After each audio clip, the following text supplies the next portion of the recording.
Arkadaşlar bugün sizlerle birlikte ZG ile alakalı konuşacağız arkadaşlar. ZG ne işe yarıyor, nasıl bir işe yarıyor onu inceleyeceğiz arkadaşlar. Öncelikle arkadaşlar ZG'ye girelim. ZG şöyle bir dıştan göstereyim dedim. Arkadaşlar burada resimler, arka plan resimleri, ondan sonra ses kayıtları, onun gibi şeyler yükleyip zil sesinizi falan seçebiliyorsun. İlk ben bir şeyler motor resimlerine baktım. Motor resimlerine bakalım. Motor sesleri, motor zil sesleri, motor oyunları gibi. Bakın o motor oyunlarından fotoğraflar. Ondan sonra arkadaşlar fotoğraflar, motor fotoğrafları böyle. Normal fotoğraflar böyle güzel fotoğraflar. Arkadaşlar bugün hepsinden birer tane indireceğim. Görmeniz için bunu indireyim mesela. İndirelim.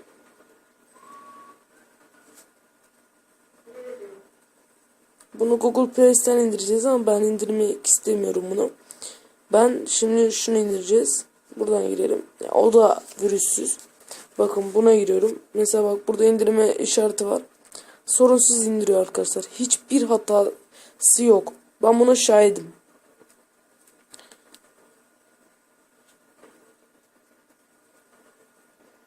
Bakın indi. Virüslü en sonunda hepsini deneyeceğim size. Mesela motor sesi seçelim. Bu güzel değil. Benim kendi motor sesim var.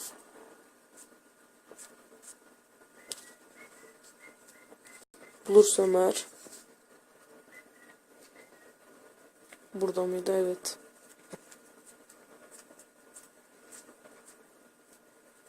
Arkadaşlar benim motor sesim bu. Benim motor mesaj sesim. Arkadaşlar buraya geliyoruz. Buradaki düğmeye basıyoruz. Ama hani ben bunu indirdiğimden dolayı indiremiyorum. Size başka bir şey indirelim. Şuradan indireyim. Mesela şunu indireyim. Durun. Ben de bunu indireyim. Motos. Yükledi. Şuradaki indir düğmesine basıyoruz. Ve yukarıda gördüğünüz üzere yükleniyor.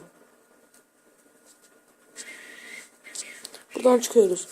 Yani ben size dediğim gibi şundan da indireyim istiyorsanız hepsinden. Yani bak bizzat şahidim ben. Çok güvenilir bir şey. Arkadaşlar şimdi diyeceksiniz ki siz indirdim olmuyor diyeceksiniz. İlk öncelikle şuradan ayarlar. Buradan cihazından sesten bakın zil sesi ZG. Buradan benim şimdiki zil sesim şu.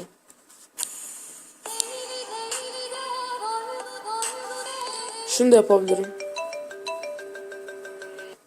Şimdi diyeceksiniz ki az önce indirdiğin nerede?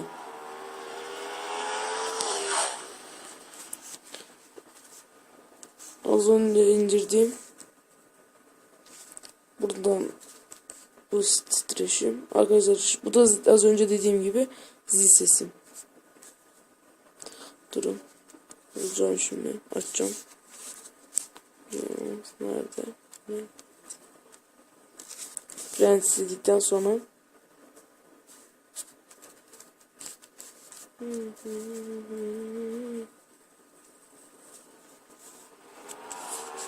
az önceki indirdiğim şey. Şimdi bu da az önce dediğim vardı ya size arkadaşlar o. Bakın. Az önce indirdiğimiz buydu pardon. Her şeyi indirebilirsiniz arkadaşlar. Çok güvenilir bakın. Tekrar söylüyorum çok güvenilir. Hiçbir sıkıntı çıkartacağını sanmıyorum. Eğer çok sıkıntı çıkartılırsa çok video gelirse ben bizzat hani tekrar video çekerim bununla alakalı. Arkadaşlar bir de şey diyeceğim size. Bir ton kişi velet melet yazacak bunun altına. İstediğiniz izleyebilirsiniz. Benimle bir fark yok. İstediğiniz izleyin. Yaşım 17 fark etmez.